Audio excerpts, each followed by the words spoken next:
Funding for This Is Nashville comes from you, our listeners, and Music City Prep Clinic, Nashville-based provider for PrEP and offering comprehensive sexual health services in an environment designed to be safe, professional, and shame-free. Learn more at musiccityprep.org. I'm Khalil A. Colonna, and this is Nashville. I think it's fair to say that we get it. Our city is popular. Downtown will be jam-packed this weekend. New stores and shops are popping up, and drive anywhere in the city, and you'll see housing developments fresh with that new apartment smell. Who is going to live in those? Even with all the development, it's fair to ask, is there enough housing to meet the demand? It's estimated 80 people a day are moving here. But while we're at it, what about the people who are already here? That's coming up later this hour. But first, this week's Nashville Scene cover story focuses on a few members of the unhoused community in Madison. In addition to being without a home, some are also battling opioid addiction. And as we've talked about before on this show, the process for getting assistance can be long and complicated. There's a group of neighbors working to help, and it all starts by building trust. The Scene story was written by Brittany McKenna, and she joins us now. Brittany, thanks for joining us, and welcome to This Is Nashville. Thank you so much for having me. It's great to be here. Great to have you. So tell me, how did you find this story? A couple months ago, a friend of mine, who, if you've read the story, is under the name Mother Hubbard, as he likes to do his work anonymously, he gave me a call, told me that he had spent the last several months doing some just really, grassroots, on-the-ground work among the unhoused community in his neighborhood in Madison. And he asked me if I thought there was a story there. And I went along with him for several of his kind of runs around the Madison area to, meet with some of the folks he was helping. And it became very evident very quickly that there was a story. There are a lot of stories going on there, and I pitched it to the Scene. They were on board, and that's how it worked. Now, this is a departure from what you normally write about, right? Very much, yes. Yeah, I typically do, I cover music, for the Scene and for some other outlets, so this was definitely outside of my wheelhouse, for sure. What was it like for you as you were going around Madison to meet people? Well, it was a lot of things. It was emotional.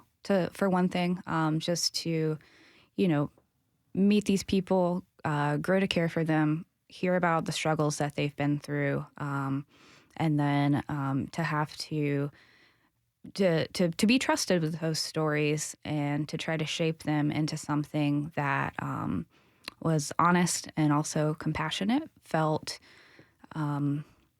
It was just a different kind of pressure than I'm used to feeling. I feel pressure in the other work I do, but it just felt so important to really get this right. And yeah, it was a learning experience, and one I'm really grateful to have had the opportunity to do. Tell me a little bit about the folks you met. So I got to meet a lot more people than we had room for in the story. But the handful of people that you do meet when you read the story are fairly emblematic of a lot of the stories that I heard throughout my time spent in Madison. Charlie, for example, is addicted to opioids. He has close family who, they've been trying to help him get into treatment. He would like to be in treatment. There are a lot of barriers, obstacles, that make it difficult for a lot of people to be able to do that. But you really, one thing I was struck by and that, I think is important for people to realize is you really meet people from all walks of life, all ages, all backgrounds. One man I met had been a chef for 30 years in, nice hotels and fell on some hard times. And he has been experiencing homelessness for nearly a decade now. That was one of the more striking things for me, was just the breadth of the types of people that you encounter in this community. Aside from the pressures of working on the article, explain to me what it's like to talk to a person. You hear their story, you build this bond, but you may never see them again. That's hard. It is hard because you get invested really quickly, particularly and the friend of mine who helped me, meet a lot of these folks, Mother Hubbard. He did a lot of the legwork in building trust with the people I was able to meet, because these are really difficult, painful stories that they're sharing, and I'm virtually a stranger to them. So I felt very touched that they trusted me with their stories. I tried to, provide an environment that wasn't judgmental, that, felt open and safe for them to share, even the darker parts of their stories. But yeah, the element of, not knowing if you're going to see them again. I mean, there was, after one of the photo shoots for the story, a woman who is featured in some of the photos actually overdosed, died, and was revived with Narcan in an ambulance on her way to Skyline. And that was, just a couple hours after she'd had her photograph taken. And that is unfortunately all too common. And, it's difficult. Your story really talks about the realities of the unhoused community that they face compared to the stereotypes that they're challenged with. As you met people, you got to learn about them and what led to their current situation. What did you learn about yourself? Oh, that's a great question. I think one thing, and I realize this to a degree, but I understand it to a much greater degree now. There are just so many things in my life that I take for granted, and that I think a lot of us do. Having reliable access to a phone, having reliable access to safe and convenient transportation. Of course, having a roof over my head. But just hearing, for example, Sarah in the story, her stories that she told me about just desperately trying to get a job. And she was not able to because she had a felony shoplifting charge on her record. And it's just such a vicious cycle that people find themselves in. What does that tell you about like the current systems in place and how effective they actually are? Well, I personally don't believe a lot of them are very effective.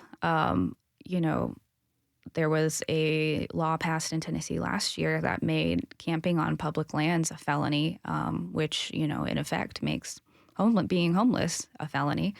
If you have a felony on your record, you pretty much cannot get a job anywhere. So, it becomes very difficult very quickly. You make one misstep and you're set, you could be set back to where you started. And it's really, that was what I was struck by the most, was just how hard so many people were trying to get out of this cycle, but how difficult the system itself makes it to do that. You mentioned the person who introduced you to the community is an outreach worker, a friend of yours, affectionately known as Mother Hubbard, yes. to the community. What did Mother Hubbard tell you about why they do this work? So when we had our first conversation on the phone a couple months ago, he told me that it really began for him when he met a young couple experiencing homelessness, and they set up their camp basically adjacent to his backyard. And, living in Madison, I mean, you can just drive up and down Gallatin. You see the degree of poverty. You see the breadth of the community. And I think that he just had a moment of, I can't sit by and idly watch this anymore. So he and some friends have started a wonderful grassroots organization called The Beat, BEAT. They go out, they meet people, they get, they really get their hands dirty and get to know people, get to know what they really need, and do their best to give that to them on an individual level in a way that seems to work very well, and that I found very inspiring. What did the people you met tell you about the stereotypes they face? That was one of the hardest parts of the conversations I had. Billy in the story talked about, just feeling like people look at him like he is a, quote, piece of, well, four-letter word I'm not sure I can say on the radio. No, but I get you. Yeah. And other people, they told similar stories. There's a lot of shame that I encountered. There's a lot of, we're all human. We all make mistakes. But for some of us and for people experiencing homelessness, those mistakes are such higher stakes. And a lot of people really take that very deeply personal. And that was hard to see. Has this inspired you to do more stories on the unhoused community? And if so, what are you keeping an eye on? I would love to. I haven't chatted with the scene about this yet, but I'd love to, not necessarily have this be a series, but do some follow-ups. A couple things I feel particularly interested in are, maybe joining the beat on a day that they are able to check someone into a treatment facility, because that is just that day is difficult itself too. Sometimes people feel a little spooked, and maybe the day comes and they start to, their feet get cold. I'd like to see what that looks like. So that's something that I would like to follow up on. And also, I think the opioid element of it is really compelling to me in a number of ways. Personally, I've lost, 2 members of my extended family over the last few years to overdoses, and I have friends who have loved ones experiencing addiction. I don't think many of us haven't been touched by the opioid epidemic, and it's something that I've really connected to and would like to keep on. Brittany McKenna is a writer whose article, The Other Nashville, is the cover story for the Nashville scene. You can find the link to her story on this episode's web post at thisisnashville.org. Brittany, thanks for being here, and thank you for your reporting. Thank you so much for having me. This is great. We have to take a short break. When we come back, we'll continue to talk about housing as we explore new housing developments and learn who is moving into these new builds. Are you moving? Where are you going? And why? Tweet us at This Is Nashville. We'll be right back.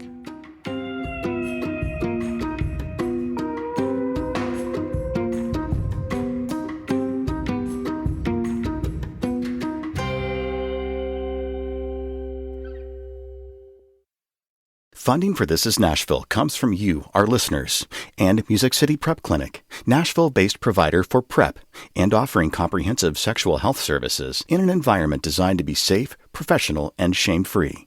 Learn more at musiccityprep.org. I'm Khalil A. Colonna, and this is Nashville.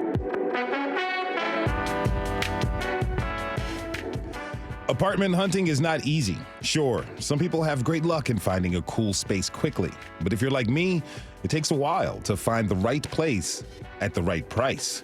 With housing in high demand, developers are hoping to fill the needs of people looking to move, whether that's across town or cross country. What is it like out there for newcomers? Is there enough new development to keep pace? My next guest is a relatively new Nashvillian who moved to town less than a year ago. I'd like to welcome Germantown resident Jennica Astleford to the show. Jennica, thanks for joining us and welcome to This Is Nashville.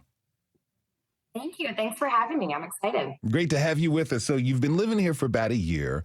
Where did you move from? Yeah, it's actually kind of full circle that today I'm joining you guys. I actually moved here a year ago today. I moved from Minneapolis, Minnesota, just that metro area. Well, congratulations and welcome to town on your year anniversary. Tell me this, why did you want to leave Minneapolis? I was just at a point in my life where I was about to be 30 and, professionally things were going great. We were still in a remote work setting. So I felt more comfortable asking my employer if they'd be comfortable with me moving across the country, essentially. And I was looking at a few different states. Shockingly, I don't know if you can believe it or not, but Minnesota's pretty cold. So I was hoping to get more southern. Yeah. Yep. They're still dealing with snow today. So, so I really just thought, I've lived in Minnesota my whole life. If I'm going to move, there's no better time to do it than now. And Minnesota in the past, 3 years, not as a surprise to anybody, has gone through some changes as a community and some struggles. And I just felt, I'm only young once. And so this is probably the best time for me to go out and try something new. So why Nashville? Well, why not Nashville? There you go. It's I actually had never visited Nashville before I moved here. I had flown in a couple times, but just went out to Murfreesboro, as I do have a cousin that lives there, and then one that does live in Nashville. So I was looking at, Florida, Texas, Arizona, and Tennessee, and ultimately chose Nashville because greenery wise, it's pretty similar to Minnesota. I know it's very outdoorsy. There's a lot of hiking. It's also, very high there. I mean, there's many great churches around here. That was a driving factor, but probably the biggest part was that I did know at least a couple people here. So the move was going to be a little bit easier. What was it like trying to find out what you wanted in a place to live here? Oh, goodness. I had no idea where to start. I didn't know, every neighborhood in every city is so different. It's what makes every place unique and what drives people to want to live there versus other neighborhoods. So I knew that was the case in Minneapolis. So trying to figure out which neighborhood and suburb and, around Nashville was best for me was a little tough. So I really went with what my cousin, what her experience was. And she was out in Bellevue and wanted to stay in that area. And I had heard that, it was a great place to be safety wise. There were many great communities there.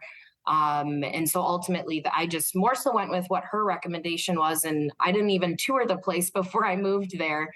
Bellevue was a great neighborhood, but I'm really excited to be in Germantown. Okay, one number that we've heard recently is an estimated 80 people a day moving to Nashville. My next guests are here to help us understand that number and some others as well. Jade Utley is a real estate agent, and Bishoy Mikhail is the vice president of research with the Nashville Chamber of Commerce. Jade, Bishoy, thank you so much for joining us. Thank you for having me. Thank you so much for having me. Jade, let me ask you, what is the rental market in Nashville like these days?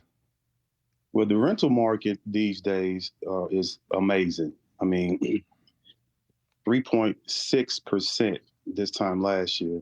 Now it's up to 4.5. So the rental market is great. I say if you're looking to come to Nashville, you definitely can find a nice, affordable place to live.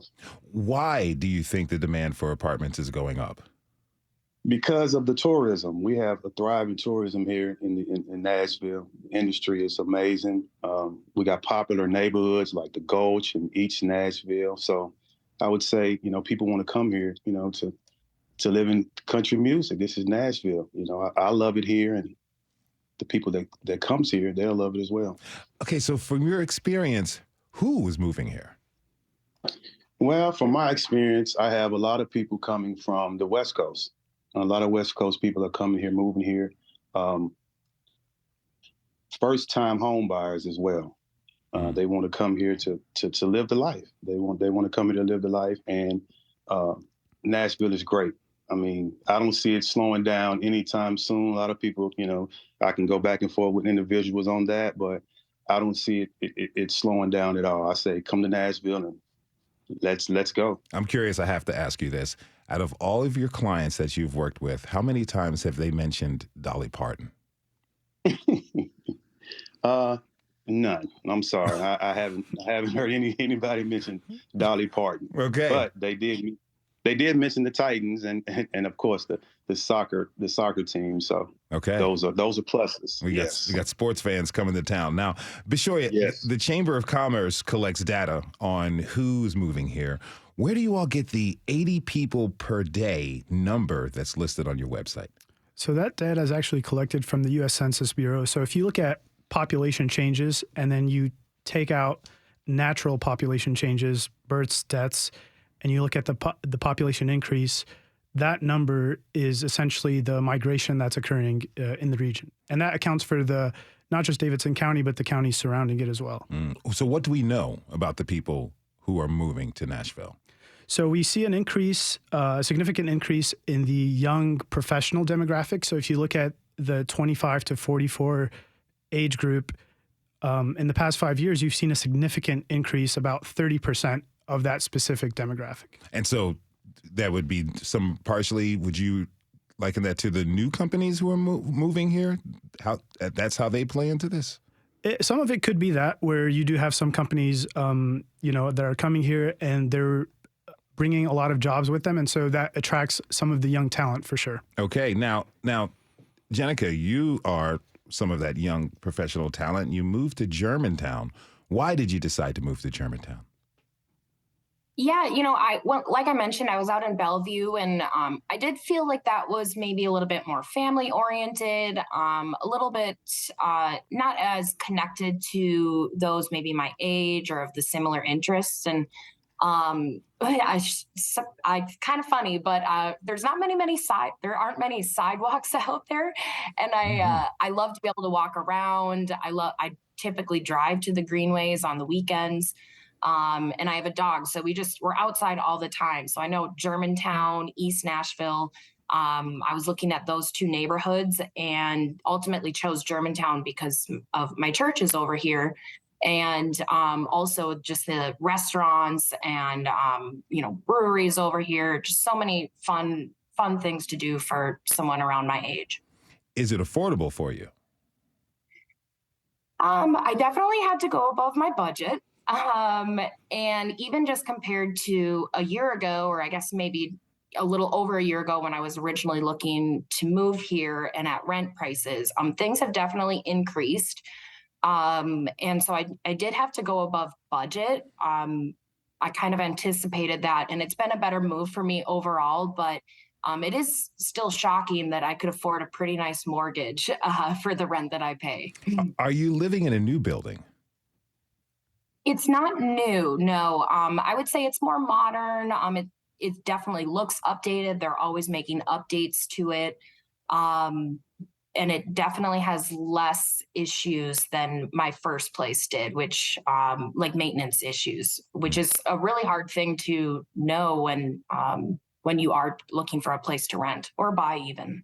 If you're just tuning in, this is Nashville, and I'm your host, Khalil Ekolona. We're talking this hour about new housing in our city and who's moving here with Jennica Astleford, Jade Utley, and Bishoy McHale. Tweet us your comments at This Is Nashville. Now, Jade, you are renting and selling apartments to people. I'm curious about the number of people who are looking to live in a new building. How many folks want to live in something new? Well, a lot of people want to live in something new due to the lower maintenance, the more modern look. And the majority of the new builds that are being built are in nice areas, convenient areas, close to downtown, close to the colleges and whatnot. So I have a fair amount of people that want to live into the new builds. Would you say that they have a desire to live in luxury homes? Yes, absolutely. That actually brings people here. I mean, they want that California feel. They want the Vegas feel. And Nashville is, they call Nashville Nash Vegas for a reason. I mean, here we are. Mm-hmm. Now, we know that not everyone could afford high-end places. Bishoy, how do luxury homes or high-end homes and apartments, how do they affect the rest of the housing market? I think what we need to do is look at kind of the housing supply for all income levels. And, it's great that we're building and developing, but we also need to develop and build housing that's more affordable for other, residents of different socioeconomic backgrounds, for sure. So what does the Nashville Chamber of Commerce, what is their recommended living wage for a person who wants to live in our city today? So that's a very good question, very difficult question to answer.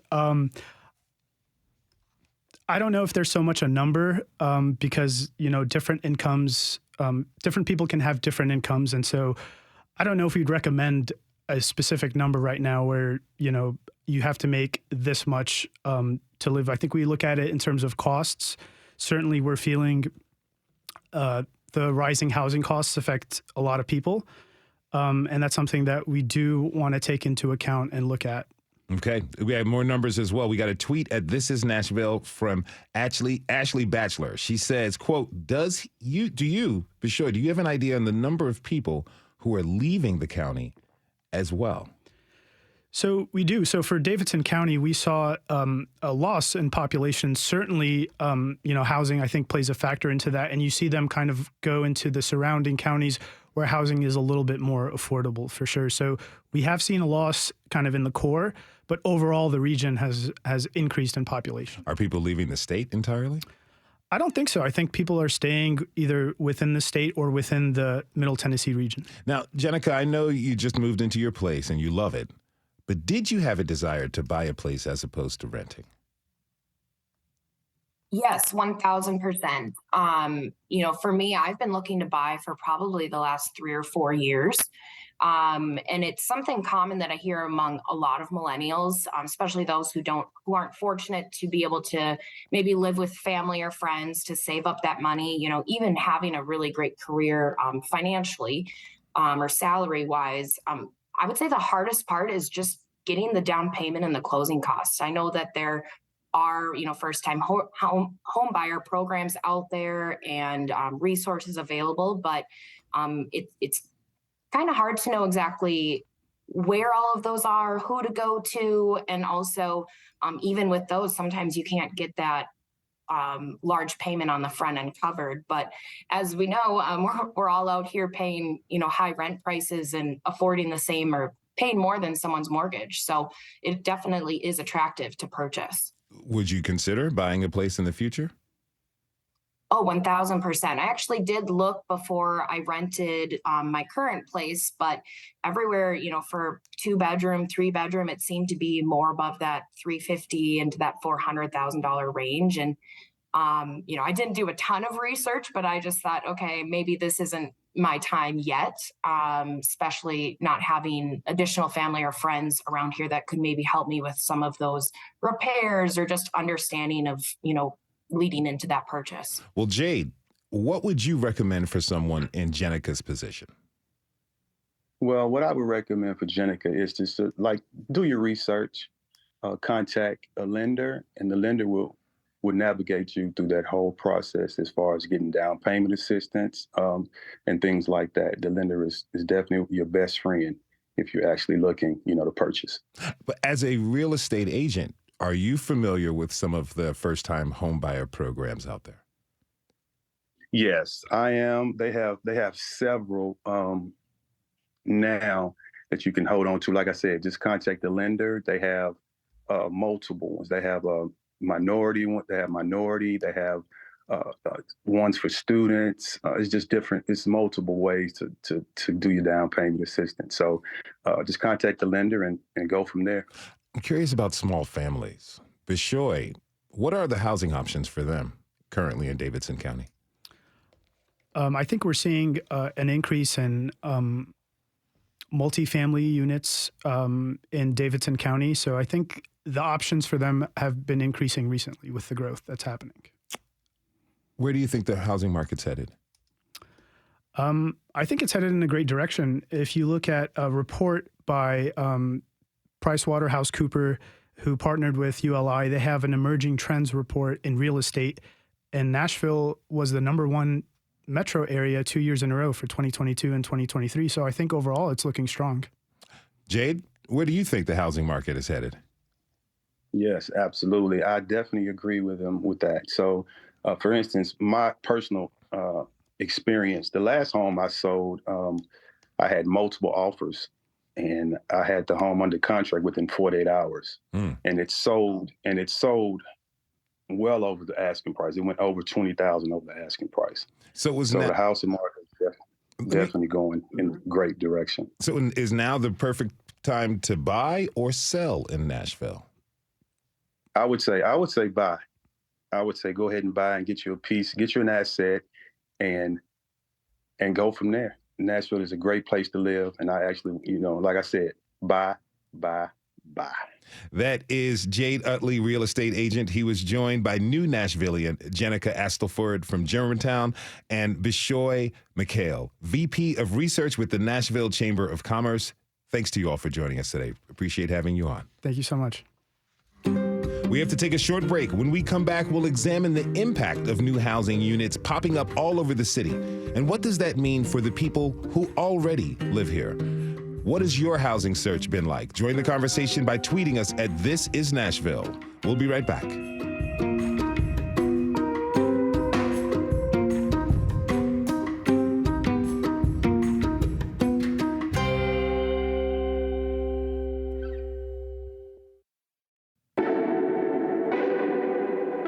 I'm Khalil Ekolona, and this is Nashville. We've been discussing new housing in our city and learning about some of the developments that are appearing all over town, many of which are being filled by new arrivals to Nashville. But what about the people in need of housing who are already here? For more on that, I'd like to introduce my next guest. Kay Bowers co-chairs the Affordable Housing Task Force of Nashville Organized for Action and Hope, also known as NOAA. She's also on the board of commissioners for the Metropolitan Development and Housing Agency, and she is part of the Mayor's Housing Task Force and also a retired exec in affordable housing. In short, she knows what she's talking about. Kay, thanks for joining us. Welcome to This Is Nashville. Oh, it's a pleasure to be with you today. Pleasure to have you. So, as I noted, you've been in housing for decades and you know your stuff. When you look at the new builds coming up all over the city, what comes to your mind? It's the cost, either the cost to rent or the cost to buy compared to the wages that Nashvillians are making. And therein lies the gap. In addition to that, it's the dramatic increase in the cost. So let me give you a couple of examples. Between March of 2018 and March of 2022, the median sales price for a home increased 55%. Between quarter four of 2019 and quarter four of 2021, the apartment rents in Nashville increased 63%. Wow. And during that time, our wages went up 12%. So if you can get a picture in your head of those numbers and kind of line them out, that shows you the pressures that Nashvillians are feeling around housing cost. And what I try to do when I talk about these things is help people get a picture in their mind of who these pressures are affecting. And last week at the council meeting, a teacher got up and spoke. And before she started her day as a teacher, she started her day at Starbucks because of high housing costs. When we go in to get our coffee at our coffee shops or twice dailies, or we want to go into our pharmacies and drugstores, I ask people to think about what their wages are. You can go to Kroger's and see their wages. And so many of the people that our city depends upon, and we depend upon as individuals and families, are struggling under this burden of high housing cost. And many have left, and the chamber's data, in fact, shows that they've left the county. So things may look good for the region, but they've left the county in seek of more affordable places to live. And this puts pressure on our businesses in trying to keep and retain workers. And in fact, the president and CEO of the chamber, Ralph Schultz, said to me, businesses report that this is one of their greatest challenges in keeping workers. It's high housing costs, and behind that is childcare. Now, I'd like to introduce my next guest, Greg Claxton, who is with the Metro Planning Department. Greg, thank you for being with us today. Thanks for having me. So what are some of the housing trends that you're seeing in the data? Sure. So, I think one of the big things that we're seeing is, a lot of interest in demand for living in Davidson County. We tend to see kind of younger folks moving in, maybe starting families. So, Mikhail mentioned kind of the migration numbers. We also see, a lot of births happening in the county. And so kind of our population growing that way. And then, for the past 10 or 20 years, we also see kind of families moving out. And so small households moving in, looking for kind of small household amenities, walkable areas, restaurants, that kind of thing. And then kind of as they have families and look for a different set of amenities, moving out of the urban core, moving to those neighborhoods like Bellevue or Antioch, or out of the county. We also seen in the last couple of years a response to the pandemic where people are looking for kind of more housing per person.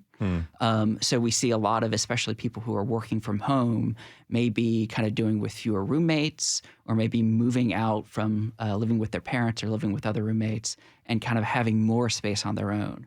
And that's led to some of the sharp price increases that Kay mentioned, of just people consuming more you know, We keep hearing a lot about people moving here each day, about 80 folks.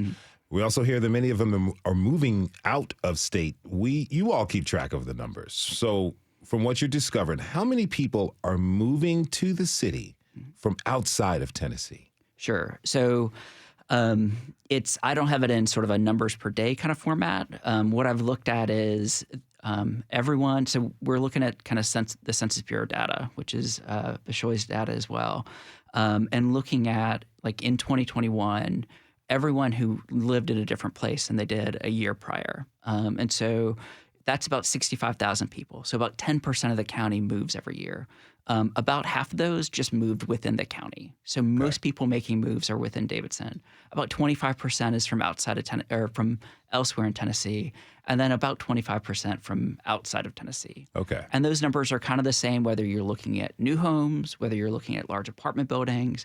They move around a little bit, but it's mostly kind of people moving within the county and within the region. What does that tell you about housing in Davidson County with so many people moving within the county to other places? Sure. I mean, a lot of that is just kind of people's life cycle. They form families, they kind of move out from their parents, they form new households like that. Their kids grow up, they're looking for a little bit more space, or their kids move out to college or to start their own households, and so they're looking to downsize. And so you just see, like, throughout the housing market, people finding things that fit where they are in life.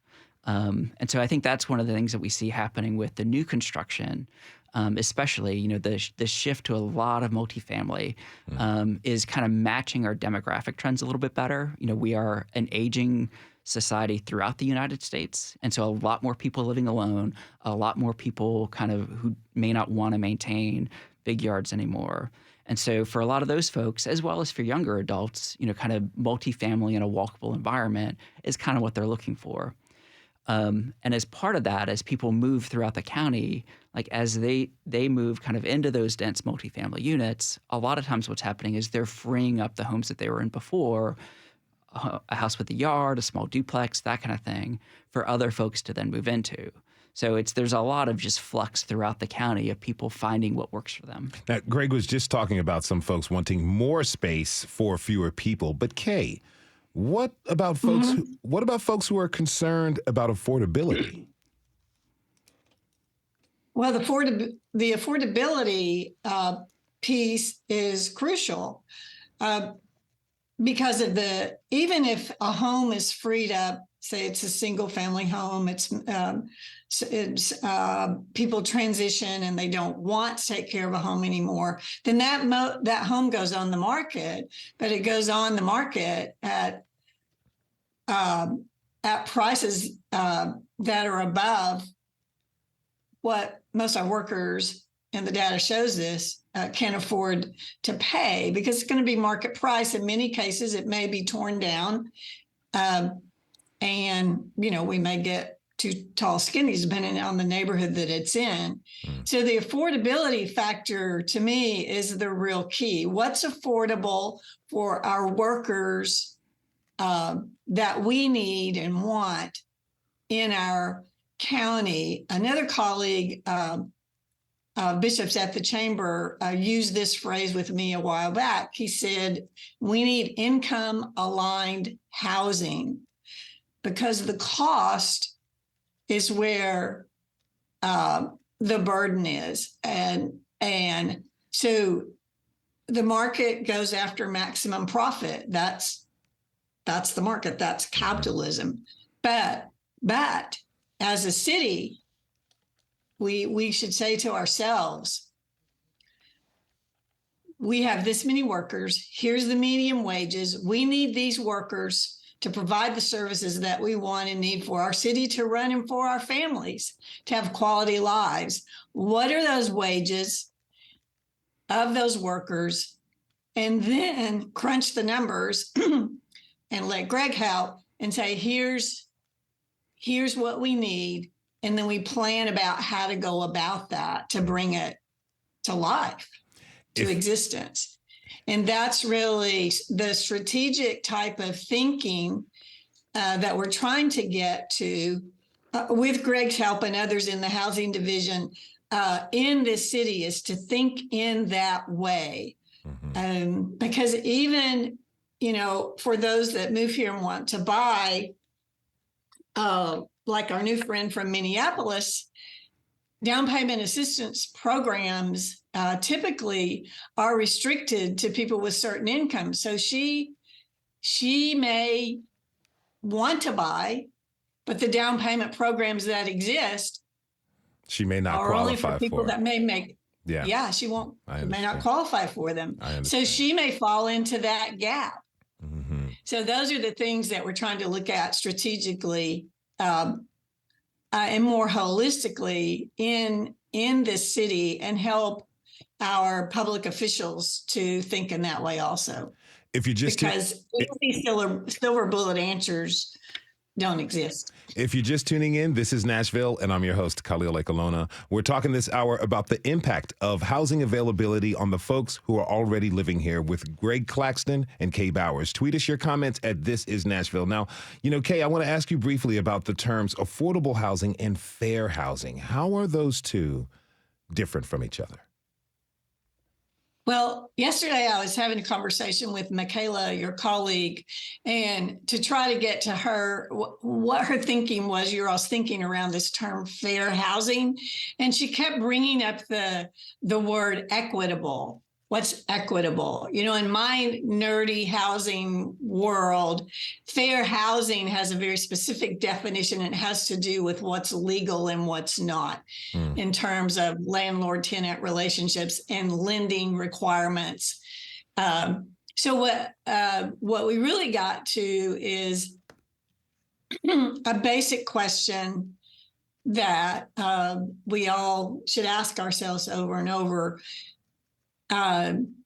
Is it fair that so many of our people, our workers that we depend upon, like this teacher, has to go to work at Starbucks before she starts her day as a teacher? Is it fair that 93% of the housing that's been produced in the last 7 to 8 years has been luxury housing, but we haven't had enough of the housing that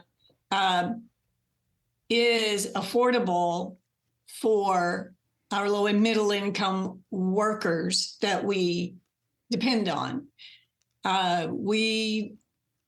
Essential workers was the term used in the pandemic.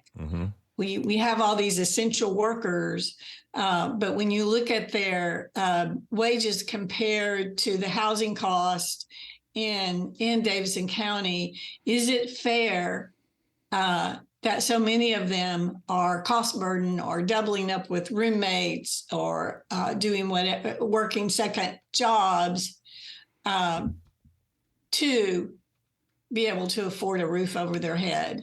And that's what I think she was coming from in that type of thought process. Greg, let me ask you about this. Kay was sharing us this story about a teacher. School starts early anyway. I was a former educator. I know what time I got up to get ready for school, who shows up to work at Starbucks before their shift. So they're already up for hours, pretty tired before they go and educate our kids, which any of you with kids knows, in entertaining a classroom full of kids, you need a lot of energy for. Let me just say that myself. How often are you at the city hearing about stories of people who have to do that just to afford their place to live here in the city and the county?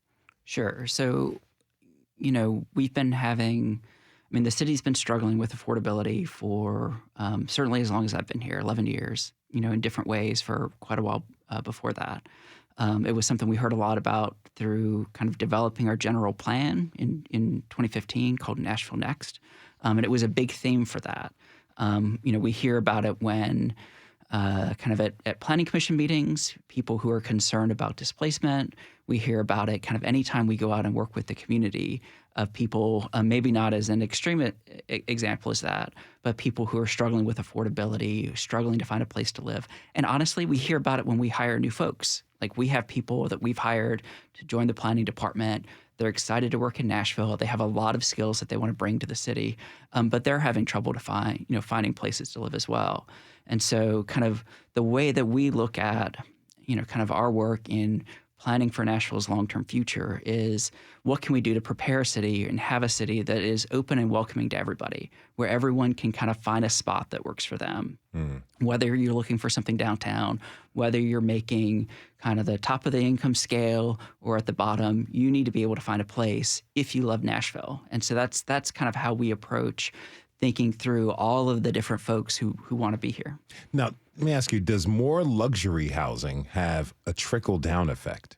So there is a lot of research around kind of the role that supply overall plays in managing affordability. And so it's the difference between kind of the affordability crisis that we have compared to the affordability crisis that Los Angeles or New York City or San Francisco have, where it's just out of control and there's like massive, massive overcrowding problems. What we see is that there's kind of new construction that comes onto the market, a new luxury apartment building. Somebody moves in there, they free up a spot. Someone moves in there, they free up a spot. And so there's these chains of moves. And what we find is that on average, every 100 new units frees up about 50 units that are in kind of the most affordably priced parts of the regional housing market. Now, that may not be immediately next to where the new development is. It could be kind of in the next county or another part of Davidson, but it's kind of all working together like that. And so we do see a relationship between new market rate housing and affordably priced units. That's not the only strategy we take. I mean, kind of with the planning department, there's limits in how we do zoning for affordability. But we also have, as Kay mentioned, kind of the new housing team, the Barnes Fund that's been a part of the department been a part of Metro for a number of years, where Metro has been increasing the resources that we put into subsidized housing, dedicated affordable housing, so that we're trying to attack it from both sides, producing more units at affordable price points, as well as allowing the market to work to take the pressure off of that naturally occurring affordable housing. It appears that it's becoming more demanding to live in the city. Kay, what can be done to help? What can be done to help the folks who are living and working here to meet that demand that comes with living here? Well, in terms of policies, first of all, the report that from the Mayor's Housing Task Force put together, and Greg was a part of this work, showed that, and this was in the summer of 2021, we have a deficit of 52,000 units. We need 52,000 units. We need to be producing about 5,000 units a year to begin to make up that deficit in housing that's affordable to low to moderate income people. So how much is being produced right now? So the numbers that I have with some of the programs in terms of property tax, it's called abatement or forgiveness to developers that produce it. It's about not quite 2,000 units a year. So we need 3,000 more units to be able to come online. So one thing that would help, like other cities have done, is to have a dedicated stream of revenue for the Barnes Housing Trust Fund, which provides housing for renters whose incomes is at 60% or below of AMI, which is quite frankly for a family of four, 50,000, and a one-person household about 28,000. to dedicated revenue streams, zoning changes, which are really hard because people are really particular about what they want and don't want in their neighborhood. Some of us use the term NIMBY, and Councilmember Allen is very well versed in the realities of that, but that allow for more middle housing, as it's called, people with maybe properties where smaller attached dwelling units. We're going to have to leave it there. I apologize. We have a long way to go, and we're sure to bring this topic up again. That is Kay Bowers, co-chair of NOAA's Affordable Housing Task Force. She was joined by Greg Claxton with the Metro Planning Department. Again, thank you both for being with us. Thank you for tuning in this hour. This is Nashville is a production of WPLN News and Nashville Public Radio. Today's episode was produced by Magnolia McKay. Our senior producer is Steve Harouche. Our digital lead is Anna Gallegos Cannon. Michaela Elias is our technical director. Our executive producer is Andrea Tudhope. The masterminds behind our theme music are LaRange and Namir Blade. Special thanks to Maria Thompson and Odessa Kelly. Listen back at thisisnashville.org or wherever you get your podcasts. The conversation doesn't end here. Tweet us at This Is Nashville. Find us on Instagram and let us know what you want from our show by filling out our quick survey online. This is Nashville. I'm Khalil Ekalona. We'll see you tomorrow, everybody, and be good to each other.